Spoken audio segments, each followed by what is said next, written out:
Tell me when you're going. All right, guys. Hey, I want to talk real quick about that chokeout situation between Vasilov, the Olympic champion, and I believe it was Denmark. No, it was Denmark. Who was it? I don't remember. Oh, Croatian. The Croatian. Now, I think the Croatian was actually trying to choke him out, and here's why. And I don't think it was legal technique. I'm going to also add that in. So I think it was a guillotine choke. So I trained jiu-jitsu and wrestling. I know them both. So if I had him in a head pinch, so right, Vasilov had that body lock.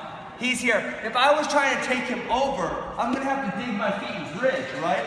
But if you notice, he wasn't digging his feet and bridging until he knew Vasilov was unconscious. So what he was doing was, he was kind of angling and clamping, which puts the pressure on the throat. If you're in a guillotine technique, you're going to cover here and kind of crunch your body up.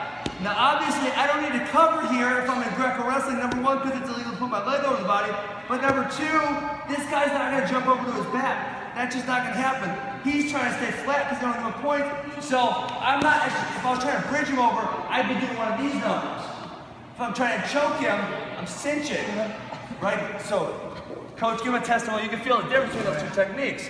So, what I saw as someone who does MMA and wrestling, Vasilov knew, Croatian knew exactly what he was doing. He was cinching the guillotine chokehold until he felt like Vasilov was unconscious. At that point, then he finally bridged and took him over, which obviously is not very hard to take an unconscious person over. That's what I saw. I started yelling at church. My wife yelled. I said, he's going to go unconscious in church. I said that. My wife yelled. I said, stop it. At least she let me watch Olympic wrestling in church. That's fantastic. So I think the refs are going to be very cognizant with the output of MMA now.